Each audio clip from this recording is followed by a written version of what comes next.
ఇప్పుడు ఈ రౌడీలు మాత్రం ఎవరినైనా ఏమైనా తిట్టచ్చు. నన్ను నా కొడుకుని ఇష్టం వచ్చినట్టు తిట్టచ్చు, బూతులు తిట్టచ్చు. ఇళ్ళకెళ్ళి ఎవడు కొట్టకూడదు, వీళ్ళని కొట్టకూడదు ఇళ్ళకెళ్ళి. ఎందుకంటే తలదీసి మొలకేస్తారు. బందర్ ఎంట్రన్స్లో ఆర్చి కడతారు మా తలలన్నీ కూడా. వీళ్ళు మాత్రం పవన్ కళ్యాణ్ ఎవరిని విమర్శిస్తే వీళ్ళు మాత్రం బూతులు విపరీతంగా మాట్లాడతారు. అందరినీ జగన్ని తిడతారు, పేరు నాని తిడతారు. ఇదే రకంగా మీరు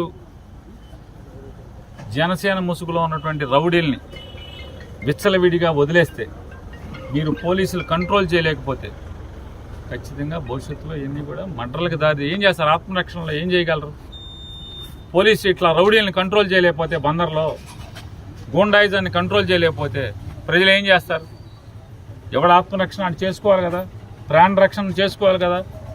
ఎవడైనా ధైర్యంగా ఎలా పడుకోగలుగుతారు ఇంట్లో ప్రజలందరూ?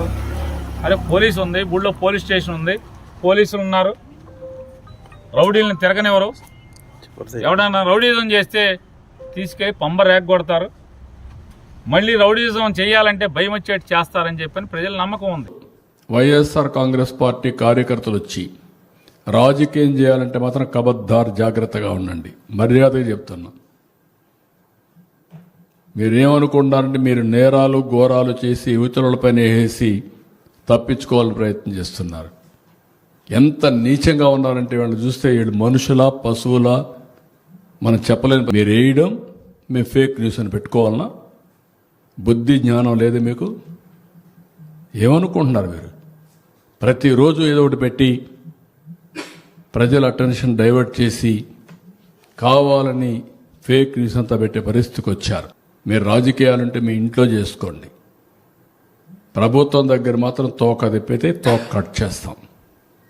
ఇంకొక ఆయన మాట్లాడతాడు, అక్కడేదో విశాఖపట్నం రైల్వే మనం స్టీల్ ప్లాంట్ ప్రైవేటైజ్ చేస్తే పోరాడతాడంట.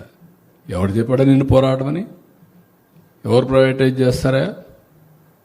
డెఫినెట్గా కొన్ని గవర్నమెంట్లు అన్నీ కూడా కొన్ని సర్వీసులు అవుట్సోర్సింగ్ చేసుకుంటారు సమర్థత పెంచడానికి. అది నెపం పెట్టి ఇష్టానుసారంగా మాట్లాడడం. 12,000 కోట్ల రూపాయల కేంద్రం ఇచ్చి ఈరోజు మళ్ళీ విశాఖపట్నం స్టీల్ ప్లాంట్ రివైవ్ చేసే ప్రయత్నం చేస్తే, తెలుగువారి ఆత్మ గౌరవాన్ని కాపాడితే, మన మనోభావాలు కాపాడడం కోసం దేశంలోనే మొట్టమొదటిసారి ఒక నిర్ణయం తీసుకొని ఆ నిర్ణయాన్ని పునరాలోచించి మళ్ళీ 12,000 కోట్ల రూపాయలు ఇచ్చి ఇప్పుడు ముందుకు తీసుకుపోతున్నాం. ఇలాంటి దౌర్భాగ్యమైన పార్టీని ఎప్పుడు చూడాలి. వీళ్ళకి ఫిట్టింగ్ రిప్లై ఎప్పటికప్పుడు ఇవ్వాల్సిన అవసరం ఉంది.